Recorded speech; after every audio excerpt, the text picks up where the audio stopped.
Hello बच्चों, ये class 10th science का अपने कोड सी का पेपर है। जो अपने बोर्ड एग्जाम में प्री एग्जाम हुआ है उसका ये पेपर है। तो ये अभी मैं क्वेश्चन आंसर्स नहीं बता पाऊंगी और ओनली क्वेश्चंस ही करेंगे अपन। तो क्वेश्चंस आपको पता है 70 मार्क्स का आता है ये पेपर, और सारे क्वेश्चंस करने अनिवार्य हैं क्योंकि आपको करने भी चाहिए। कोई भी क्वेश्चन आपको बोर्ड एग्जाम में छोड़ के नहीं आने हैं। देखो, पहले चुंबक विद्युत धारा वाले चैप्टर में से आया है आपके ये वाला क्वेश्चन। बल की दिशा बतानी है, चुंबकीय क्षेत्र की दिशा दी गई है।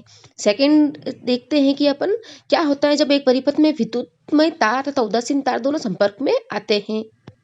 जल का अपनांक कितना होता है, लेंस का क्या प्रकार होते हैं, अगर उसकी फोकस दूरी -40 सेंटीमीटर हो तो उत्तर लेंस होगा या उत्तर लेंस। देखो, फिफ्थ क्वेश्चन में अभिकथन और ये कारण दिए गए हैं, आप अच्छे से पढ़ लेना, देख लेना कौन सा सत्य है, दोनों सत्य है या फिर एक असत्य है, ये सत्य है कौन सा, आप अच्छे से देखना। मैं आंसर अभी नेत्र का निकट बिंदु 25 सेंटीमीटर और दूर बिंदु अनंत होता है। ये देखो, मैं आपको बता तो रही हूँ, बाकी सब आप अच्छे से क्वेश्चंस को पढ़ लो। मानव व्याख्या कीजिए कि आकाश का रंग नीला क्यों होता है। देखो, ये फोकस दूरी वाला अर्थात विद्युत धारा वाले चैप्टर में से 1, 2, ये प्रतिरोध वाला भी विद्युत धारा वाले चैप्टर में से ही आया हुआ है क्वेश्चन। ये भी विद्युत धारा वाली चैप्टर में से क्वेश्चन आया हुआ है। तो देख लो, 5 या 6 क्वेश्चन विद्युत धारा वाले चैप्टर में से आ गए। एमसीक्यू भी आए हैं और ये 2-3 लाइनें वाले और बड़े क्वेश्चंस भी, 6 मार्क्स के क्वेश्चंस भी इससे देखने को आपको पूरा मिलने वाले हैं। एक बात बताऊँ, आप विद्युत जो धारा वाला चैप्टर है वो पूरा अच्छे से कर लेना, क्योंकि वो ही मेन, अगर आपने वो कर लिया ना तो आपके बहुत ज़्यादा मार्क्स बढ़ इंक्रीज हो जाएंगे। और वो चैप्टर आपको छोड़ना नहीं है। अगर आपने अभी तक कुछ भी नहीं किया है तो आप जो 2-3 नंबर वाले और 1 नंबर वाले क्वेश्चन है वो अपनी जो पुराने चैप्टर की जो क्वेश्चंस, जो भी पुराने जो बोर्ड में आए हुए क्वेश्चन है वो सारे क्वेश्चन बैंक में दिए हुए होते हैं। तो मैं आपको यही बोलूँगी कि अभी आप क्वेश्चन बैंक के 2-3 नंबर वाले और 1 नंबर वाले क्वेश्चन अच्छे से उसमें से तैयार कर लो। क्वेश्चन उसी में से ही आएगा।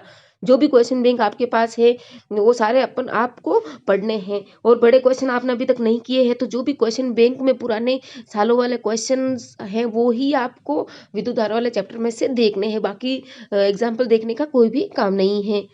देखो, मैंने आपको सारे क्वेश्चंस बता दिए। 17 क्वेश्चन है कि इलेक्ट्रॉन बिंदु संरचना अच्छे से बिल्कुल इजी है। एल्किन एल्किन और एल्केन एल्काइन ये बिल्कुल इजी है, कोई वो हार्ड वाला नहीं है। बस अच्छे से आपको समझा हुआ है तो आप अच्छे से कर लोगे। बस ये है, बोर्ड एग्जाम में देखना है कि आपको अच्छे से जो भी आपका रिटर्न होगा, जो प्रेजेंटेशन वाला होगा, वो काम अच्छे से करना है। जो भी आपको ज़्यादा मतलब मार्किंग नहीं करनी है, आपको स्केच यूज नहीं लेने हैं, बहुत ही अच्छे से आपको नीट एंड क्लीन लिखना है। देखो, बायोलॉजी वाला सेशन आ गया है, गुणसूत्र वाले चैप्टर वो जो अपना है वो अच्छे से करना है। मेंडल का नियम अच्छे से करना है, तीनों नियम, क्योंकि मेंडल वाले जो टॉपिक है उसमें से क्वेश्चन आता है। प्रथम उपभोक्ता कौन है, द्वितीय कौन सा है, उत्पादक कौन है, इनकी समझ आपको होनी चाहिए। हार्मोन आपको आने चाहिए, अंतःस्रावी हार्मोन और नॉर्मल जो हार्मोन होते हैं वो सारे आपको पता रहने चाहिए। और बच्चों, जो अभिकथन और ये वाले सवाल होते हैं ना, ये आपको थोड़ा प्रैक्टिस करके समझने का आइडिया रहना चाहिए कि ये इस तरह से सॉल्व होते हैं। मानव मस्तिष्क, धमनी, शिरा में क्या अंतर है, भोजन का स्थानांतरण और चित्र के द्वारा पुष्प के जनन भागों को स्पष्ट कीजिए। बिल्कुल इजी है, कोई वो नहीं है। मानव जनन तंत्र की व्याख्या कीजिए। देखो, मैंने आपको 30 क्वेश्चंस बता दिए हैं और सारे मतलब लेवल के क्वेश्चन है, वो इतने कोई हार्ड क्वेश्चन नहीं है। आप बस पुराने जो पेपर है अपने उनके क्वेश्चन आंसर्स अच्छे से देख लेना, उसमें सारे अपने आ जाएंगे। आंसर्स भी थोड़े से प्रिंट किए हुए हैं, आप देख लेना। पहले का जो है कागज की बाहर की और कॉनकेव लेंस। और देखो, 6th क्वेश्चन आगे अपना 7th का है कि विद्यार्थी निकट दृष्टि दोष से पीड़ित है। ये देखो, आंसर्स भी यहाँ पे सारे कर रखे हैं। तो आप आंसर्स मैंने पहले इसीलिए नहीं बताया क्योंकि मैं बताती तो बहुत ज़्यादा टाइम ले लेता। अभी आप फटाफट क्वेश्चन दे के नीचे आंसर्स भी दिए हुए हैं, आप अपना आंसर्स मिलान कर लेना, क्योंकि अब बोर्ड एग्जाम अभी इतना बड़ा वीडियो बनाने के लिए टाइम नहीं है और बच्चे भी इतना वीडियो देखने में इतना टाइम वेस्ट करते हैं। इसलिए आप फटाफट अपना देख लो कौन कौन से आपको क्वेश्चन नहीं आ रहे हैं, वो इनमें से देख लेना। बाकी जो आ रहे हैं वो आपका फटाफट रिवाइज करके आप इसको 2-3 मिनट में देख लो फटाफट और फिर अपनी पढ़ाई में लग जाओ। कुछ नहीं, अगर आपको अच्छे से आपने पढ़ाई कर रखी है ना तो ये तो क्वेश्चंस कुछ भी नहीं है, बहुत अच्छे से आपको आसानी से हो जाएंगे। ओम का नियम, विद्युत धारा वाले चैप्टर बहुत अच्छे से कर लेना। सारे क्वेश्चन लगभग उसी में से ही आए, क्योंकि जो ये चैप्टर है थोड़ा सा हार्ड पड़ता है। अगर आपने स्टार्टिंग से इस चैप्टर को नहीं किया है ना, तो आप लास्ट में इसको अच्छे से नहीं कवर कर पाओगे और क्वेश्चन गलत हो जाएगा। इसीलिए आप इसमें से छोटे वाले क्वेश्चंस 2-3 मार्क्स वाले और ऑब्जेक्टिव वाले अच्छे से इनमें से आप कर लेना। और जो भी क्वेश्चन बैंक है आपके पास, उनमें से आप क्वेश्चन जो है ज़्यादा अच्छे से पढ़ने की ट्राई करो, क्योंकि बुक में छोटे क्वेश्चंस ज़्यादा नहीं दिए हुए हैं। जो भी बोर्ड एग्जाम में पहले आए हुए हैं एमसीक्यू और जो 2-3 नंबर वाले क्वेश्चन है वो आपको अच्छे से याद करने हैं। क्योंकि आप छोटे वाले क्वेश्चंस कर लोगे तो आपको थोड़ा कॉन्फिडेंस आ जाएगा। अगर आपके एमसीक्यू और जो छोटे वाले 2-3 नंबर वाले क्वेश्चन मार्क्स वाले जो अच्छे से हो जाएंगे ना, तो आप बड़े क्वेश्चन आराम से कर पाओगे। बस आपको डरना नहीं है, आपको अच्छे से अपना 100% देना है कि हाँ मैंने पढ़ाई कर रखी है, तो आपको बस अपना अच्छे से एग्जाम लिख के आना है।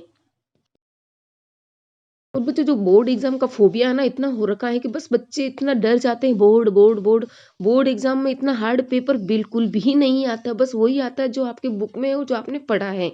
और जिसने अच्छे से पढ़ा है वो 1-2 बार पढ़ने से भी कुछ नहीं होता। अच्छे से आपको उन चीज़ों को समझना पड़ता है। बस समझ कॉन्सेप्चुअल क्वेश्चंस ज़्यादा आते हैं, और जो भी क्वेश्चन आएंगे वो 2 नंबर वाले और वो सब एक लाइनर क्वेश्चन होंगे। कोई भी बड़े क्वेश्चन ज़्यादा नहीं आते। जो भी ऑब्जेक्टिव टाइप क्वेश्चन आते हैं वो एक लाइन वाले ही क्वेश्चन आते हैं। 2-3 लाइनों वाले ऑब्जेक्टिव क्वेश्चन आपको बहुत कम देखने को मिलेंगे। तो आप एक एक लाइन वाले क्वेश्चन अच्छे से क्वेश्चन बैंक्स में से देख लेना। देखो, इस साबुन और अपमार्जक वाला सवाल आया इसमें भी, है ना। मैग्नीशियम रिबन को जलाते हैं तो मैग्नीशियम ऑक्साइड बन जाता है। आप अच्छे से आंसर भी देख लेना। हाइड्रोजन में पॉप की ध्वनि आती है जब अपन जलती हुई मोमबत्ती उसके पास लेके जाते हैं। तो ऐसे भी आ सकता है, पॉप की ध्वनि कौन सी गैस निकालती है? Hydrogen gas. आप अच्छे से देख लेना इन क्वेश्चंस को, क्योंकि मैं आपको सारे बोल बोल के बताऊंगी ना, तो मैं तो कोई कोई ऐसा वर्ड ले लूंगी, उसको उसके ऊपर आपको मैं समझाने लग जाऊंगी, तो ज़्यादा टाइम वेस्ट हो जाएगा। आप अच्छे से फटाफट 5 मिनट में आप अच्छे से इसको देख लो, और सारे आंसर्स भी इसके अच्छे से आप याद करके जाना, क्योंकि ये प्री बोर्ड में आया हुआ एग्जाम क्वेश्चन पेपर है। तो मतलब डेफिनेटली इसमें से आपको क्वेश्चन मिलेंगे। और या फिर ये जो जो इनमें वर्ड लिखे हैं, निस्तापन है, भर्जन है, इसके बारे में अच्छे से आप थोड़ी नॉलेज ले लेना। अगर आपने अभी तक कुछ भी नहीं पढ़ा है तो कोई नहीं, पुराने क्वेश्चन आंसर पुराने जो बोर्ड में आए हुए क्वेश्चंस हैं उनको आप अच्छे से कर लो। वो ही रिपीट होते हैं, सारे अगले वाले सारे सालों में वही रिपीट होते रहते हैं। देखो, धातु अधातु, धातु के जो अधातु होते हैं उनके अम्लीय ऑक्साइड होते हैं, धातु के क्षारीय ऑक्साइड आते हैं। ऊष्माक्षेपी ऊष्माशोषी अभिक्रियाएं याद करनी है आपको।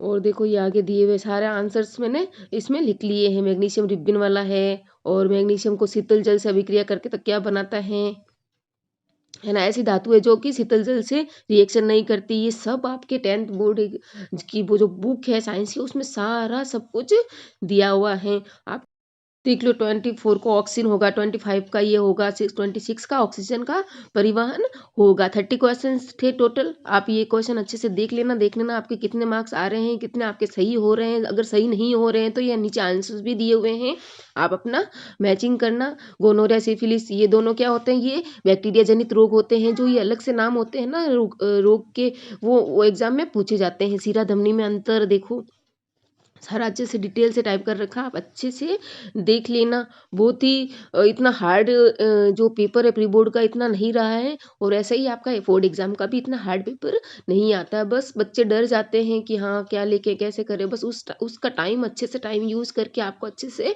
लिखना है, अच्छे से आपको याद तैयारी करनी है। क्योंकि तैयारी तो आपने करी है, और तैयारी को फाइनल 100% देना ही बोर्ड एग्जाम में आपका यही होना चाहिए कि आप बोर्ड एग्जाम में अच्छे से लिख पाओ। ऐसी आप तैयारी करो। ऐसे ही फालतू 10-15 घंटे वेस्ट करने से कोई भी कुछ भी नहीं होता। आप ऐसी तैयारी करो कि आपका बोर्ड का एग्जाम है, और आपको बोर्ड के एग्जाम में आप इस तरह से लिखोगे और तो इतने मार्क्स मिलेंगे। वहाँ पॉइंटों के नंबर मिलते हैं। 1 पॉइंट लिखा तो 1 नंबर, 2 पॉइंट लिखा तो 2 नंबर।